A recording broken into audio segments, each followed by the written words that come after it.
The scandal over alleged bribery and corruption in companies owned by the Reserve Bank is deepening. Explosive new evidence shows that RBA subsidiaries paid more than $3 million in commissions to a Malaysian arms dealer to secure banknote contracts in Asia. And even after the arms dealer was sacked for corruption, the payments continued with the RBA's approval. The revelations pose serious new questions for Reserve Bank Governor Glenn Stevens about what the bank knew of Australia's worst corporate corruption case. Nick McKenzie has this report with Richard Baker of The Age.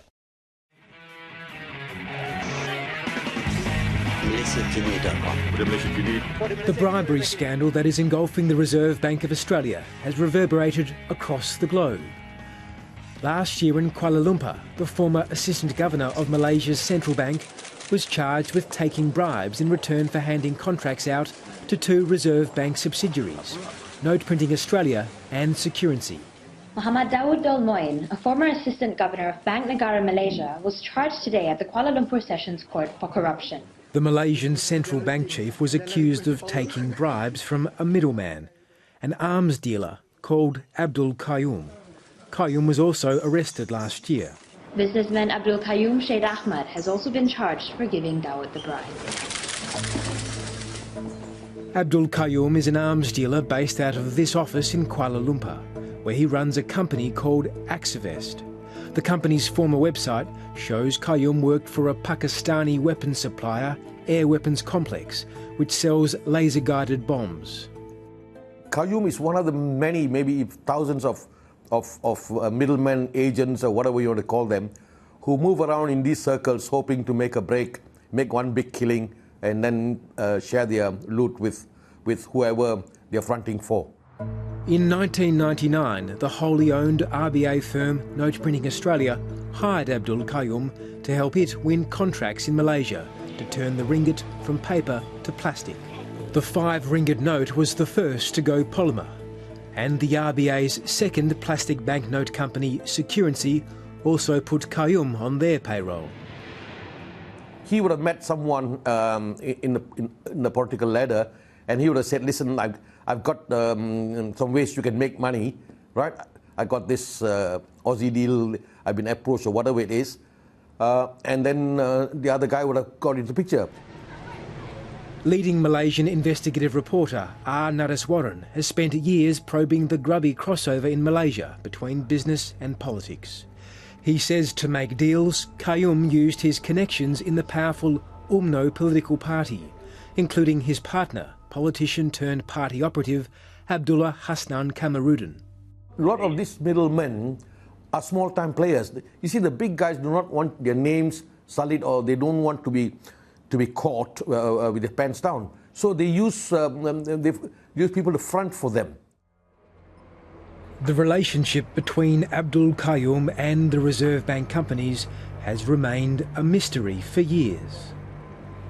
But 7:30 can reveal that top Reserve Bank officials not only knew of Kayum's highly suspect dealings, but even approved payments to Kayum after he was sacked over corruption concerns.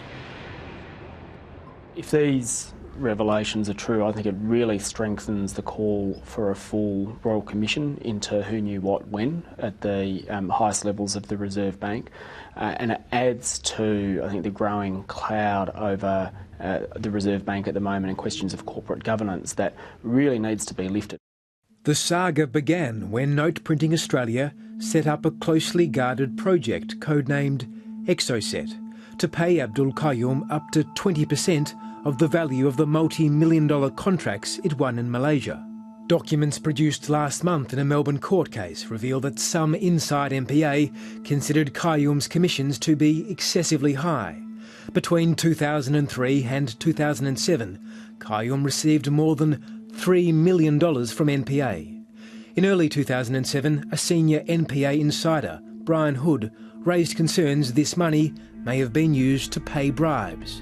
In a secret memo revealed last month by 7:30, Hood wrote to Reserve Bank Deputy Governor Rick Battolino in June 2007 and warned that the extraordinarily high commission paid to Kayum may have been used to make payments to others, including officials and politicians. Well, the Australian law since 1999 has said that corporations or individuals in corporations or individuals who make payments with a view to getting a business advantage overseas are committing an offence under the Commonwealth criminal law. There is a limited defence, which is for what's called facilitation payments, where they're minor payments and you make a record of those payments. But essentially, the law is that you just don't make payments to overseas officials. In May 2007, after corruption concerns about Abdul Kayum were raised, NPA decided to sack him and not to pay him another $1. Glenn Robert Stevens, Governor, Reserve Bank of Australia. The alleged bribery scandal has dogged Governor Glenn Stevens since it was first revealed in The Age in May 2009 in an expose which forced the Reserve Bank to call in police. Since then, in repeated parliamentary hearings, Stevens has insisted the RBA did not know of corruption in security until the allegations hit the press in 2009. There was no cover-up.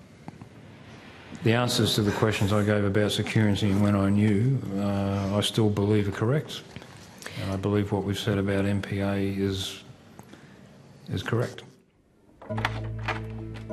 But 730 has learnt that in September 2007, Note Printing Australia held a board meeting where a fresh corruption bombshell would be dropped.